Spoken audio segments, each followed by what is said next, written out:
우선 이제 29분 동안 국회 시정연설을 하였는데 다들 궁금해 하시잖아요. 어떻게 그걸 다 외워서 하셨냐, 이렇게. 설마?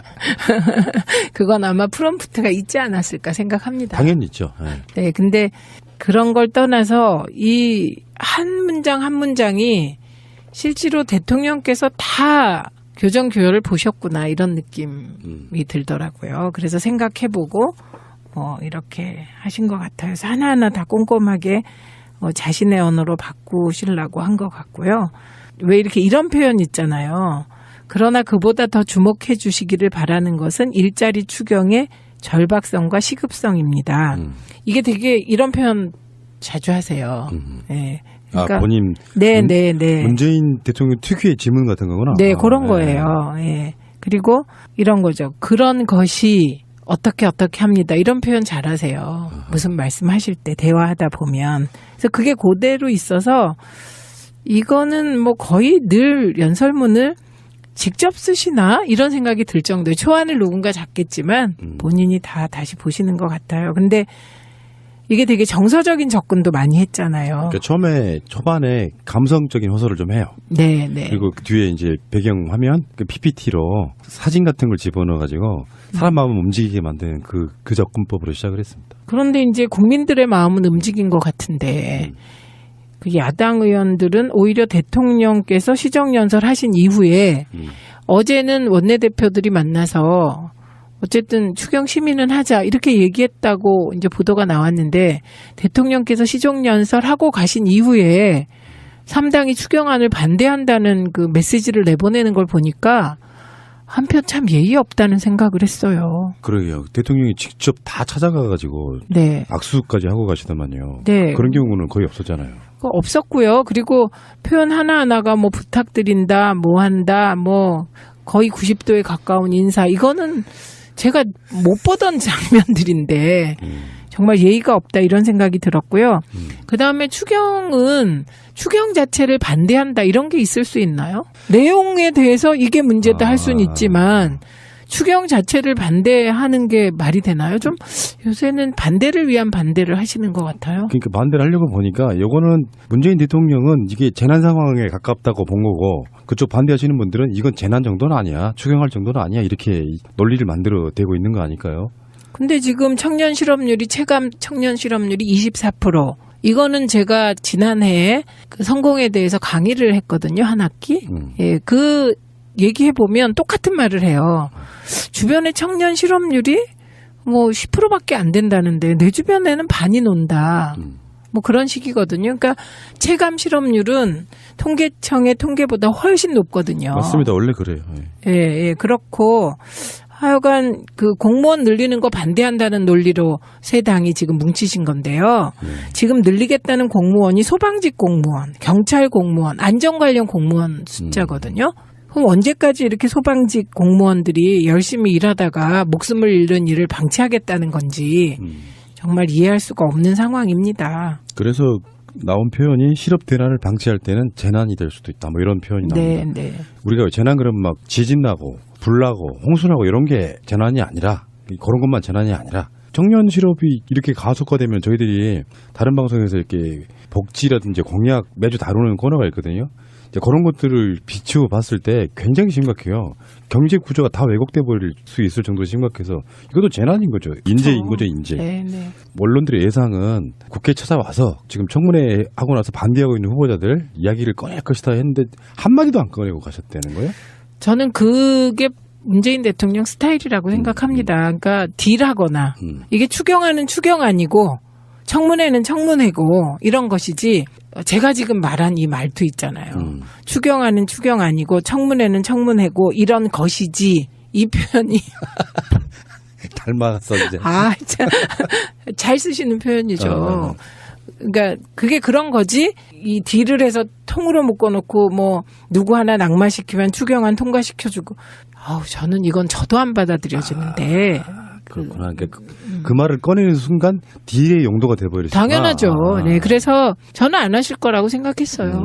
스타일상 안 하실 거다. 뭐 이따가 다시 그 얘기를 하려고 그랬는데 땡겨서 한번 이야기해보고 싶어요. 그래서 오죽하면은 국민들이 적위청산하자 이렇게 서명 운동하고 있어요. 그건 이제 이번에 그런 거잖아요. 저는 이번 내정자들이 제가 과거에 인사청문회 한 박근혜 정부의 그 후보하고는 격이 달라요. 그러니까요. 그때 뭐 자꾸 위장전입으로 누가 낙마했다고 일부 말씀하시는데 이런 김상조 후보자 수준의 위장전입이 없었어요. 그때는. 위장전입이 두 가지였는데요. 부동산 투기와 관련한 위장전입이거나 아니면 막 위장전입이 여러 건인 거예요. 상습적으로 좋은 학교 아이를 보내기 위해서 위장전입하거나 이런 경우 낙마했지 뭐 위장전입 하나로 낙마한 내정자가 있었다 이런 말씀 자꾸 그 언론이 하시면 곤란합니다. 거짓말인 거거든요, 그게. 그러니까 우리 방송으로도 그런 얘기 수도 없이 했는데 이쪽의 위장전입은 가장 중죄에 해당하지만 부동산 투기성은 없고 네. 저쪽의 위장전입은 그 여러 가지 중에 항목들이 하나. 가장 낮은 단계가 부동산 투기를 위한 위장전입이었다고 보면 완전히 다른 거잖아요, 이게 지금. 예, 그 박은경 환경부 장관 후보자의 경우는 땅이 무지하게 많았어요. 근데 땅을 사랑할 뿐 투기는 아니다 이렇게 얘기해갖고 낙마했고요. 그 다음에 또 한 여성부 장관 후보자께서는 무려 부동산이 40개요. 그래서 그때 그런 얘기 있었잖아요. 부동산이 40건이나 되고 그렇게 부자면 그냥 그러시지 뭐 장관까지 하시냐 이런 얘기가 있었거든요. 부자들은 더 갖고 싶어 합니다. 99성 가진 놈이 한 성 가진 놈 거 뺏어간다 그거. 아까 박은경 씨는 하나 믿고 싶어요. 그런 분들이 있을 수 있어요. 땅을 사랑한다. 정말 땅만 보면 좋아 죽겠는 거야. 그래서 사긴 하는데 팔질 않아. 자기가 사놓은 땅을 보면서 막 희열감 느끼고 뭐 그런 사람이 있을 수도 있죠. 제가 방송위원회 부위원장 할 때요. 소문이 쫙 도는 거예요. 제가 은닉 재산이 있다고. 그때 제가 재산 신고한 게 2억 7천인가 그랬어요. 그런데 이게 이상한 거예요. 저는 그게 되게 많은 거예요. 그래봐야 아파트 뭐 그런 정도 아니, 아니에요? 전세요. 전세예요. 네, 그러니까 저는 그 2억 7천인가 그랬는데 그 돈이 시민운동하고 그런 사람이 남편도 공부를 오래 했기 때문에 되게 만족하고 많다고 생각했는데 재산이 너무 없어서 은닉 재산이 있을 것이다. 이렇게 해갖고 저를 파기 시작한 거예요.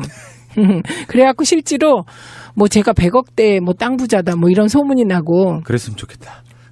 그래서 그때 제가 그랬죠. 100억대의 땅 부자라면 저는 이렇게 안 삽니다. 제가 찾아드릴 테니까 그중에 네, 좀 드릴까요? 10%만 주세요. 드릴게요. 저도 부부 합산하면 그 정도 재산 되는데 제 재산은 거의 없고요. 100억대요? 아니 지금 의원님 정도 2억 7천? 그건 누구나 있는 정도잖아요. 근데 저 죄송한데요. 네. 저를 우습게 보시네. 왜요? 이제 저는요 국회의원도 하고 그리고 돈을 안 쓰고 월급도 모아서 그거보단 많아요. 지금은. 그럼요. 제가 정확히는 모르지만 우리 집이 지금 4억 3천 정도 되는데. 이게 그러면 장관 되셔야겠네. 그래야 제대로 된 재산이 나오겠네. 그러니까 이게 제일 문제는 우리 남편이 돈을 얼마 갖고 있는지 제가 모른다는 거죠. 강경호 후보도 그런 거 있잖아요. 그거 당연하죠. 몰라요. 그러니까 부부 사이에 서로 따로 그렇게 하게 되면. 따로 또 가치가 맞는데 네. 가치를 할 때 여자들은 다 까는데 남자들은 안 하죠. 서로 간에 부부 간에 믿음만 있다면 내가 장관 후보자가 돼서 본의 아니게 타의에 의해서 이제 재산이 얼마 정도 되는지 털려. 그런 정도가 되면은 저는 남편이 돈을 갖고 있다 그러면 든든할 것 같은데. 이 사람 저축 열심히 했구나 이런 거. 아니 그러니까 돈 아껴 썼구나. 네, 그리고 나 몰래 저렇게 재산을 모았으니 난 노후 걱정은 없구나. 이렇게 속으로 흐뭇할 것 같은데 강경화 후보자는 남편이 그 딱 하나 뭐 한번 해보려고 부산에 뭐 샀는데 그게 실패한 투기잖아요. 참, 네. 인간의 욕망이라고 하는 것이 어느 정도는 이해가 되는 측면들이 있잖아요. 네. 자기네들은 수도 없이 많은 짓거리들을 하면서도 남들이 보통 일반 평민들이 할 수 있는 정도를 갖고 투기 내문에 이렇게 질러대는 건 좀 너무 비인간적 아닙니까? 제일 그 희한한 장면이 그거였잖아요. 정우택 그 위원장하고 그 자유한국당 의원님들이 5.18 관련하여 김인수 헌재 소장 후보를 문제 삼을 때 너무 이상하지 않아요? 저는 그 장면이 진짜. 그러니까 그거는 잘 모르시는 분들이 설명을 해드리면은 문재인 대통령이 헌법에 5.18 정신을 넣겠다고 했는데 5.18 때 그 민주화 운동한 사람한테 사형 선고를 내린 김인수가 문재인 대통령의 국정 철학에 맞느냐 이거거든요. 그러니까 그러면 지금 자유한국당의 전신이 새누리당, 새누리당 전신이 한나라당, 한나라당 전신이 신한국당, 신한국당 전신이 민자당, 네. 민자당의 전신이 민정당이잖아요. 되게 되게 낯익은 이름인데? 우리는 민점 정점 당이고요. 거기는 전두환 전 대통령의 민정당. 그렇게 되는데 우리는 그런 얘기 잘 못하거든요. 얼굴 빨개져서. 슈퍼문 현상이 나타나 받아쓰기 이제 필요 없습니다. 슈퍼문의 영향으로 야, 기분 좋다. 문재인 든든한 대통령 문재인. 방송하고 있는 사이에 청와대가 문재인 대통령이 김상조 공정거래위원장을 임명했습니다. 국회의 동의를 얻지 않은 상태로 임명을 했고요. 국민만 믿고 간다. 정면 돌파. 저희들이 항상 해왔던 이야기처럼 되고 있는 것 같습니다. 네, 의원님. 네. 지금 현재 이제 국회가 사실은 고착 상태인 거잖아요. 네. 지금 시정연설을 해도 그쪽도 안 해지겠다. 그리고 지금 현재 자유한국당 같은 경우는 김희수, 김상조, 강경화 전부안돼. 그리고 나머지 야당들은 강경화 정도는 안 돼. 요건데 이 상태에 만약에 우리 최민희 미니미니 의원님께서 대통령이라면 이거 그냥 강행하시겠어요? 예, 저는 그냥 강행해요. 그럼 어떻게 될 그런 어떤 나름대로 예상이 있어야 되잖아요. 어렵겠죠. 예, 그렇지만 문제 없는 사람을 자를 수는 없는 거예요. 그리고 이게 길들이는 과정이라고 생각하는데요. 이거는 대통령 길들이기예요. 예, 그리고 여당 길들이기거든요. 그런데 어린 왕자 보시면 그런 장면 나와요. 그 대사 중에 길들여지는 것은 언젠간 눈물을 흘린다는 것이다. 이런 게 나오거든요. 그러니까 이게 서로 길들여 가는 건데 이게 이런 국가를 운영하는 차원에서 야당이 여당 길들이기를 하고 야당이 대통령 길들이기를 하면요. 피차 눈물 날 일이 생겨요. 그래서 이게 원칙을 지키는 게 중요해서요. 그냥 건수는 건수대로 가면 돼요. 김희수 소장은 김희수 소장 하나를 보고 결정하고 김상조 내정자는 또 한 분을 보고 결정하고 강경화 후보자도 또 한 분 보고 결정하고 그러면 돼요. 그런데 이게 되게 웃기는 게 있는데요. 국민의 뜻이 어쩌고 이렇게 말씀을 하시는데 국민의 뜻이 기준이면 세 분 빨리 청문 보고서 채택했어야죠.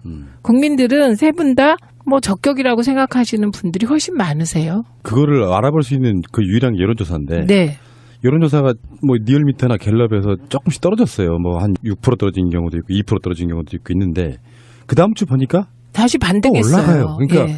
실제로 실제로 국민들이 여론조사라는 건 여러 가지 편차가 있을 수 있어가지고 국민 여론이 새누리당 쪽에서는 니들이 그렇게 하니까 여론 지지율이 떨어지잖아 했지만 그것도 네, 아니고. 반등했고요. 예. 그러니까 이렇게 봤을 때 우리가 이제 촛불전국에서는 방송하면서 그런 얘기 되게 많이 했거든요. 어차피 정권이 바뀌어도 요소해야 되는데 국회 믿고 가지 말고 국민 믿고 가라. 네.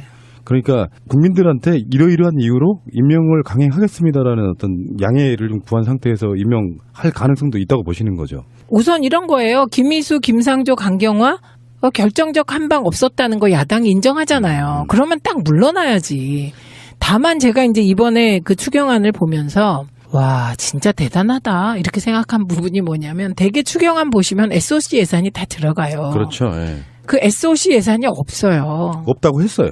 예, 근데 그게 국민들 보기에는 맞는 거죠. 그런데 SOC 예산이 없다는 건 정말 그 오랫동안 그 국회의원들께서 그 특히 이제 여야당 지도부께서 관심 가지시던 지역 민원성 뭔가가 들어갈 여지가 없다는 뜻이거든요. 그래서라도 적극적으로 안 해주는구나. 모르겠어요. 그런데 대개 이제 그 SOC 예산 중에 이제 지역 민원이 들어갔는데 사실 지역 민원도 국민들이 필요해서 요구하시는 겁니다. 그거를 언론이 너무 매도해서 그런데 이번엔 이제 일자리에 집중하다 보니 그런 깨알 같은 배려가 좀 부족한 게 아닌가. 근데 뭐 SOC 같은 경우는 특정 지역이나 뭐 이런 데 가는 그런 거지만 지금 일자리 추경 같은 경우는 사실 대부분 굉장히 디테일하게 항목이 지정되어 있는 그렇죠. 그런 연설을 하셨거든요. 예. 그런데 지금 김희수건, 김상조건, 강경원 간에 먼저 임명한 데는 다 그만한 이유가 있다고 보거든요. 우선순위라는 게 있잖아요. 국정에 있어가지고. 김희수 소장도 그렇고 김상조 공정거래위원장도 굉장히 빨리 임명돼야 되는 사람이고 김상조 후보자는 오늘부터 임명할 수 있는 거죠. 네. 네. 그다음에 강경화 후보자 같은 경우는 벌써 한미 정상회담이 불과 네, 며칠 앞으로 네, 다가왔는데 네. 윤병세랑 같이 대동할 수는 없잖아요, 솔직히. 그럼 안 되죠. 그거는 정말 옛날 영화 제목 같아요. 그래서 빨리 올리면 빨리 청문회 해주해서 통과시켜주겠다고 이지랄을 하고 있어요, 야당인들이. 다른 사람 올리면. 그러니까요. 강행하지 않고 해법은 사실상 없는 거잖아요. 무조건 반대하고 있으면. 그 어쩌겠어요. 그 여러 가지 한번 생각해 보세요. 강경화 후보자 같은 경우는 대통령의 입장이 돼서 한번 생각해 보세요. 유엔에서 일 잘하던 분을. 그것도 보통 사람인가요? 3명의 유엔 사무총장이 픽업해서 쓰시던 분을 뭐 먼저 하겠다고 했겠어요? 가서 이제 모셔온 거 아니에요. 그만두고 지금 휴직하고 온 게 아니라 그만두고 온 거잖아요. 예. 그렇게 모셔와서 뭐 결정적 한 방이 있는 것도 아니고 이러저런 사실 강경화 후보자의 문제도 아니고 남편이 서울에서 한 일 모를 수도 있는 건데 어쨌든 그걸 가지고 낙마를 시키라고 하니 이게 쉬운 일이겠냐고요. 그리고 오늘은 특별히 반기문 전 유엔 사무총장이 그 외교부 장관 10명이 강경화 지지 선언을 했는데 멀리 있다 보니 못했는데 지지한다 이렇게 인터뷰를 하셨더라고요. 얼마나 답답하면. 그리고 우리가 이제 반기문 유엔 사무총장을 배출했지만 국내에서 하다 외국에 나가신 거잖아요. 근데 강경화 내정자 같은 경우는 그 국제적 인맥이 굉장히 탄탄하기 때문에 이게 아주 확실한 강점이 있는 분이잖아요. 예. 그리고 우리의 북핵 위기라는 것이 한반도의 북핵 위기가 국내적인 문제가 아니잖아요. 그리고 늘 유엔 제재라는 단어가 등장하잖아요. 그만큼 그 국제적인 외교가 중요하기 때문에 그거 임명해야죠. 전직 외교장관 10분도 강경화 후보 지지를 했어요. 저는 네. 굉장히 의외였거든요. 송민순 들어간 게 와. 의외였어요. 네. 어쨌건 그 정도 되면은 그리고 여론조사를 보니까 60% 이상의 네, 국민들 네. 모르겠다를 생각하면 반대하는 사람들이 반도 안 되는 정도라고 하면 네. 이제 한미 정상회담 임박해서 예. 임명하게 되지 않을까 예. 이렇게 생각합니다. 자, 방송하는 오늘도요, 4개의 부처 장관이 미래창조과학부 장관, 그 자리를 노린다는 무슨 누모를 퍼뜨렸던 분 반성하시고, 유영민 전 포스코 경영연구소 사장, 네. 그리고 통일부 장관에는 조명균, 이분 제가 압니다. 청와대 네. 안보정책비서관, 네. 다음에 농림축산식품부 장관에 김영록 전 더불어민주당 의원, 여성가족부 장관에 정현백 성균관대 교수를 지명했는데요. 어제 법무부 장관, 엊그제군요, 일요일 날 법무부 네. 장관, 국방부 장관 이런 분들 계속 쏟아지네요. 이제 이건 정신 못 차릴 것 같은데요, 야당들이. 그중에 유영민 위원장이 네. 미래부 장관 가셔서 저는 이제 디소위원장을 노리게 됐습니다. 와. 그럼 그 위원장 그 자리가 지금 제가 네. 그 유영민 위원장님 바로 밑에 상금 부위원장입니다. 아, 그랬었구나. 예, 예. 그러니까 이제 제가 그 자리를 노리게 됐다는 기쁜 소식을 알려드립니다. 승진할 수 있어. 네. 아, 최민희 예. 승진. 어떠세요? 근데 그분 다른 분들이야 뭐 이제 다시 다른 방송에 저희도 다루겠지만 지금 유영민 후보자는 어떤 분이십니까? 지금 4차 산업혁명이 제가 국정기획자문회의 하면서 가장 걱정을 한 게 김정우 의원도 마찬가지인데요. 4차 산업혁명이 산으로 가면 어떡하냐 이게 너무 걱정이 되는 거예요. 그 마치 그 이명박의 녹색성장, 박근혜의 창조경제처럼 관료사회가 뭐든지 다 4차 산업혁명을 갖다 붙이는 상황인 거예요. 그러니까 되게 걱정이 됐거든요. 예. 그리고 이제 교수님 모셔서 얘기도 듣고 여러 얘기를 들었으나 이론적으로 4차 산업혁명을 얘기하는 게 중요한 게 아니고요. 4차 산업혁명이 독일에서 시작됐고 인더스트리 4.0으로 시작됐고 독일의 제조업을 부흥시키기 위해서 스마트 플러스 ICT 융합한 거다. 이거 모르는 사람이 어딨어요. 예. 그 얘기하고 있으면 안 되는 거지. 근데 우리가 유영민 위원장님을 모시고 내일 강의를 듣기로 했거든요. 아하. 왜 듣기로 했냐. 이분만이 4차 산업혁명을 신성장 동력으로 결합시킬 수 있는 분이다. 이렇게 생각했기 때문이에요. 그러니까 이분은 LG에서 오래 관련 근무를 하셨고요. 그리고 4차 산업혁명보다는 스마트 혁명이 맞다. 그런 생각을 갖고 계신 분이라 일단 적임자세요. 연세가 1951년생인데요. 네. 소프트웨어 엔지니어 출신의 전문 경영인. 그러니까 안철수 씨랑 좀 비슷한 결이네요. 결인데 벤처를 개별적으로 안 하신 거죠. 그냥 큰 회사에서 쭉 그 큰 회사의 ICT 영역을 이끌어 오신 분이고요. 그리고 무엇보다 제가 아주 민감한 시기에 일을 했잖아요. 추미애 대표 모시고 디소위 위원장 하시면서 제가 보좌를 해보고 그다음에 대선 때 SNS 본부장 그것도 해보면 정말 괜찮은 분이세요. 합리적 조정 능력이 있으신 분이세요. 그래서 뭐 저는 일단 그 4차 산업혁명에 대한 그동안의 고민을 덜었고 발 뻗고 자게 됐다. 김정우 의원이 전화가 왔어요. 이 소식을 듣자마자. 예. 그래갖고 우리 이제 발 뻗고 자게 됐다. 왜냐하면 4차 산업혁명 때문에요. 산으로 갈까봐 힘도 없는 우리 둘이 노심초사하는 거예요. 이거 어떡하지? 근데 이제 유영민 위원장이 딱 미래부 장관 가시니까 중심 잡으시겠구나. 예. 그러면서 동시에 미래부가 4차 산업혁명을 중심에서 이끌기로 결정이 됐습니다. 거의 이제 대부분 다 발표가 되는 거네요. 장관도. 그렇죠. 몇 자리 안 남았죠. 방통위원장만 못하고 있는 거죠. 법을 누가 바꿨어? 아니 어차피 정당 추천 있고 국회 추천 뭐 다 그렇죠. 추천이 있는데 국회의원 출신은 안 되는 거. 이건 뭐 누구예요? 그 양반 제가 삐처리해 드릴게요. 그거 누가 만드셨어요 그거? 그냥 임수경한테 물어보시면 좋을 것 같아요. 임수경 임수경은 알고 있다. 그래요? 네. 참 미치겠다. 알겠습니다. 뭐 이야기 다시 돌아오면은 아까도 그런 얘기가 나왔지만 김상조 후보자 적합도 65.6, 네. 김희수 적합도 54.6, 강경화 적합도 62. 이런 거를 봐도 국민들 입장에서 보면은 괜찮다. 근데 지금 국민의 뜻과는 완전 다르게 눈높이가 다른 야당들은 반대하고 있는 것이고요. 네. 이게 이런 식으로 풀기 시작하면은 결론적으로는 아까 제가 농이 아니라 진짜로 국민들이 왜 박근혜 탄핵이라는 것도 상상도 못했던 얘기잖아요. 그렇죠. 근데 그게 국민들이 국회를 움직여서 탄핵이 된 상황인데 이런 식으로 다시 여깃장을 놓기 시작하면 저는 국민들이 다시 촛불 들을 수 있다고 보거든요. 네. 그럴 수 있다고 생각하고요. 지금 제가 좀 자유한국당과 요즘 하시는 일이 쪼이질 않아요. 쪼인다는 말 아세요? 이게요, 경상도 말인데요. 어울린다는 뜻이에요. 어떤 사람이 옷을 입었는데 어울려. 그럼 와, 쪼인다 그래요. 그런 건 최고의 찬사거든요. 쪼이질 않아요. 왜 쪼이질 않냐면 저희는 민주화 운동을 오래 해보고 우리가 뭔가 가치를 지키기 위해서 투쟁하는 게 맞는 사람들이잖아요. 그러니까 우리 현재 여당은. 그런데 자유한국당 쪽 의원님들은 그러시질 않으세요. 그러니까 우리가 그 국정교과서 반대를 컴퓨터 화면에 붙이고 박근혜 대통령 오셨을 때 국회에서 시위하는 거는 쪼여요. 쪼이니까 언론도 비판할 때 좀 착착 입에 붙게 비판도 할 수 있는데 어저께 자유한국당 의원들이 컴퓨터에 그런 걸 붙이고 시위를 하니까 안 쪼여가지고요. 좀 몸에 안 맞는 옷을 자꾸 입으시는 것 같아요. 자격 없는 사람들이 뭔가 말을 하면 아무리 좋은 말해도 안 들리잖아요. 저는 그렇게까지 말을 할 수는 없죠. 아니 정말 그래요. 그래서 뭐 조기총선, 뭐 촛불 이렇게 국민들이 그냥 관망하고 있는 것 같지만 여론조사로 이렇게 보여주고 있지 않습니까? 저러다 보면은 이제 그게 금방.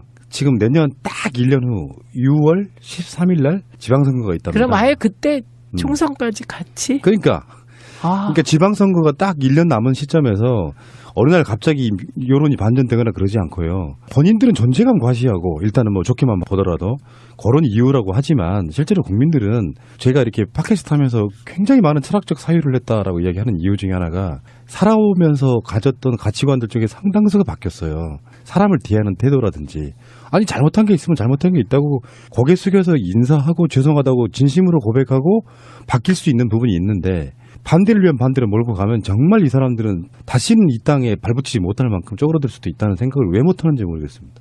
왜 반대를 막 해놓고 국민 여론 추이가 니들 잘하고 있으면 뭐 지지율 올려주고 이런 게 있잖아요. 근데 전혀 그렇지 않은 상태에서 저러고 있으면은 그러니까 제가 쪼이지 않는 일을 하니까 국민들께서도 쪼이지 않는다고 생각하시고 그러다 보니 이건 그냥 반대를 위한 반대를 아무 뭐도 없이 그냥 하시는 것 같아요. 그렇습니다. 예. 그리고 또 정확히 얘기하면 문재인 대통령께서 틈을 안 주세요. 별로. 이게 이렇게 된 원인을 생각을 해보면 원인 제공자들이잖아요. 다른 걸 떠나가지고 네. 말할 자격이 없는 것 같고 뭐 여담이지만 안경환 법무부 장관 후보자 있잖아요. 네.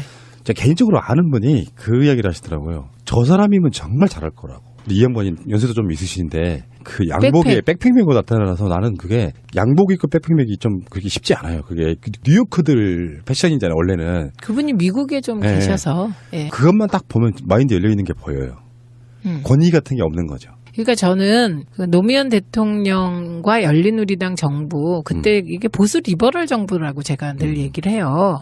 예, 이게 뭐 진보 이거 아니다. 우리나라가 좀 기준이 잘못돼서 진보 보수가 흐트러졌지. 그 리버럴 하신 분들이세요. 예, 그리고 국가보안법이나 이것도 사실 리버럴들의 과제잖아요. 그게 반민주 악법이지 우리가 이념에 따른 뭐 뭐 찬반이 갈리는 법이 아니거든요. 사실은 국가보안법도 자유와 민주주의, 인권을 억압하는 거는 리버럴의 과제거든요. 근데 안경환 그 내정자께서 얼굴을 얼핏 보면 엄격하게 보여요. 그런데 조금 보면 되게 귀여우세요. 혹시 뭐 지나간 얘기인데 김혜숙 법제처장 내정자 혹시 김외숙 어딘가서 봤을 텐데 제가 눈이 나빠가지고 그리고 또 제가 여성엔 좀 상대적으로 관심이 덜하지 않겠습니까? 솔직해. 느낌이 법제처장 느낌은 이렇게 근엄하고 막 법 오랫동안 다뤘을 것 같은데요. 정말 젊은 여성 한 분이 들어오는데 앞으로 문재인 정부가 보여줄 여러 가지 모습 중에 하나처럼 보여서요. 신선해 보였어요. 피우진, 네. 김혜숙 두 분이 걸어 들어오는 모습이 일단 예쁘고요. 네, 그리고 젊으니까 좋아요. 굉장히 신선한 바람 넣어주는 것 같은 느낌이었어요. 네, 그게 강금실 장관이 그런 느낌이었잖아요. 열린우리당 때 참여정부 때 강금실 이창동 초기 내각이 아주 센세이셔널했죠. 네. 알 수 있을 정도로 심각해서 이것도 재난인 거죠. 인재인 거죠, 인재. 네, 네. 언론들의 예상은 국회에 찾아와서 지금 청문회 하고 나서 반대하고 있는 후보자들 이야기를 꺼낼 것이다 했는데 한마디도 안 꺼내고 가셨다는 거예요? 저는 그게 문재인 대통령 스타일이라고 생각합니다. 그러니까 딜하거나 이게 추경안은 추경 아니고 청문회는 청문회고 이런 것이지 제가 지금 말한 이 말투 있잖아요. 추경안은 추경 아니고 청문회는 청문회고 이런 것이지 이 표현이 닮아갔어 이제. 아, 참. 잘 쓰시는 표현이죠. 그러니까 그게 그런 거지. 이 딜을 해서 통으로 묶어놓고 뭐 누구 하나 낙마시키면 추경안 통과시켜주고. 아우 저는 이건 저도 안 받아들여지는데. 그렇구나. 그러니까 그 말을 꺼내는 순간 딜의 용도가 돼버리죠. 당연하죠. 네, 그래서 저는 안 하실 거라고 생각했어요. 스타일상 안 하실 거다. 뭐 이따가 다시 그 얘기를 하려고 그랬는데 뭐 땡겨서 한번 이야기해보고 싶어요. 그래서 오죽하면은 국민들이 저기총선하자 이렇게 서명 운동하고 있어요. 그건 이제 이번에 그런 거잖아요. 저는 이번 내정자들이 제가 과거에 인사청문회 한 박근혜 정부의 그 후보하고는 격이 달라요. 그러니까요. 그때 뭐 자꾸 위장전입으로 누가 낙마했다고 일부 말씀하시는데 이런 김상조 후보자 수준의 위장전입이 없었어요. 그때는. 위장전입이 두 가지였는데요. 부동산 투기와 관련한 위장전입이거나 아니면 막 위장전입이 여러 건인 거예요. 상습적으로 좋은 학교 아이를 보내기 위해서 위장전입하거나 이런 경우 낙마했지 뭐 위장전입 하나로 낙마한 내정자가 있었다. 이런 말씀 자꾸 그 언론이 하시면 곤란합니다. 거짓말인 거거든요, 그게. 그러니까 우리 방송으로도 그런 얘기 수도 없이 했는데 이쪽의 위장전입은 가장 중죄에 해당하지만 부동산 투기성은 없고 네. 저쪽의 위장전입은 그 여러 가지 우선 이제 29분 동안 국회 시정연설을 하였는데 다들 궁금해 하시잖아요. 어떻게 그걸 다 외워서 하셨냐, 이렇게. 설마 그건 아마 프롬프트가 있지 않았을까 생각합니다. 당연히 있죠. 네, 근데 그런 걸 떠나서 이 한 문장 한 문장이 실제로 대통령께서 다 교정교열을 보셨구나 이런 느낌이 들더라고요. 그래서 생각해보고 이렇게 하신 것 같아요. 그래서 하나하나 다 꼼꼼하게 자신의 언어로 바꾸시려고 한 것 같고요. 왜 이렇게 이런 표현 있잖아요. 그러나 그보다 더 주목해 주시기를 바라는 것은 일자리 추경의 절박성과 시급성입니다. 이게 되게 이런 표현 자주 하세요. 네. 그러니까, 본인 네. 문재인 대통령 특유의 지문 같은 거구나. 네, 그런 거예요. 예. 그리고 이런 거죠. 그런 것이 어떻게 합니다. 이런 표현 잘하세요. 무슨 말씀하실 때 대화하다 보면. 그래서 그게 그대로 있어서 이거는 뭐 거의 늘 연설문을 직접 쓰시나 이런 생각이 들 정도의 초안을 누군가 잡겠지만 본인이 다 다시 보시는 것 같아요. 근데 이게 되게 정서적인 접근도 많이 했잖아요. 그러니까 초반에 감성적인 호소를 좀 해요. 네. 그리고 그 뒤에 이제 배경 화면, 그 PPT로 사진 같은 걸 집어넣어가지고 사람 마음을 움직이게 만드는 그 접근법으로 시작을 했습니다. 그런데 이제 국민들의 마음은 움직인 것 같은데 그 야당 의원들은 오히려 대통령께서 시정연설 하신 이후에 어제는 원내대표들이 만나서 어쨌든 추경 심의는 하자 이렇게 얘기했다고 이제 보도가 나왔는데 대통령께서 시정연설하고 가신 이후에 3당이 추경안을 반대한다는 그 메시지를 내보내는 걸 보니까 한편 참 예의 없다는 생각을 했어요. 그러게요. 대통령이 직접 보다 많아요. 지금은. 많아지셨구나. 그럼요. 제가 정확히는 모르지만 우리 집이 지금 4억 3천 정도 되는데. 이게 그러면 장관 되셔야겠네. 그래야 제대로 된 재산이 나오겠네. 그러니까 이게 제일 문제는 우리 남편이 돈을 얼마 갖고 있는지 제가 모른다는 거죠. 강경화 후보도 그런 거 있잖아요. 그거 당연하죠. 몰라요. 그러니까 부부 사이에 서로 따로 그렇게 하게 되면 따로 또 가치가 맞는데 네. 가치를 할 때 여자들은 다 까는데 남자들이 남자들은 딴 안 하죠. 서로 간에 부부간에 믿음만 있다면 내가 장관 후보자가 돼서 본의 아니게 타의에 의해서 이제 재산이 얼마 정도 되는지 털려. 그런 정도가 되면은 저는 남편이 돈을 갖고 있다 그러면 든든할 것 같은데. 이 사람 저축 열심히 했구나 이런 거. 아니 그러니까 돈 아껴 썼구나. 네, 네. 그리고 나 몰래 저렇게 재산을 모았으니 난 노후 걱정은 없구나. 이렇게 그래. 속으로 흐뭇할 것 같은데 강경화 후보자는 남편이 그 딱 하나 뭐 한번 해보려고 부산에 뭐 샀는데 그게 실패한 투기잖아요. 참, 네. 인간의 욕망이라고 하는 것이 어느 정도는 이해가 되는 측면들이 있잖아요. 네. 자기네들은 수도 없이 많은 짓거리들을 하면서도 남들이 보통 일반 평민들이 할 수 있는 정도를 갖고 투기 내문에 이렇게 질러대는 건 좀 너무 비인간적 아닙니까? 제일 그 희한한 장면이 그거였잖아요. 정우택 그 위원장하고 그 자유한국당 의원님들이 5.18 관련하여 김인수 헌재 소장 후보를 문제 삼을 때 너무 이상하지 않아요? 저는 그 장면이 진짜. 그러니까 그거는 잘 모르시는 분들이 설명을 해드리면은 문재인 대통령이 헌법에 5.18 정신을 넣겠다고 했는데 5.18 때 그 민주화 운동한 사람한테 사형 선고를 내린 김인수가 문재인 대통령의 국정 철학에 맞느냐 이거거든요. 그러니까 그러면 지금 자유한국당의 전신이 새누리당, 새누리당 전신이 한나라당 전신이 하나. 가장 낮은 단계가 부동산 투기를 위한 비장전입이었다고 보면 완전히 다른 거잖아요, 이게 지금. 그 박은경 환경부 장관 후보자의 경우는 땅이 무지하게 많았어요. 근데 땅을 사랑할 뿐 투기는 아니다. 이렇게 얘기 갖고 낙마했고요. 그다음에 또 한 여성부 장관 후보자께서는 무려 부동산이 40개요.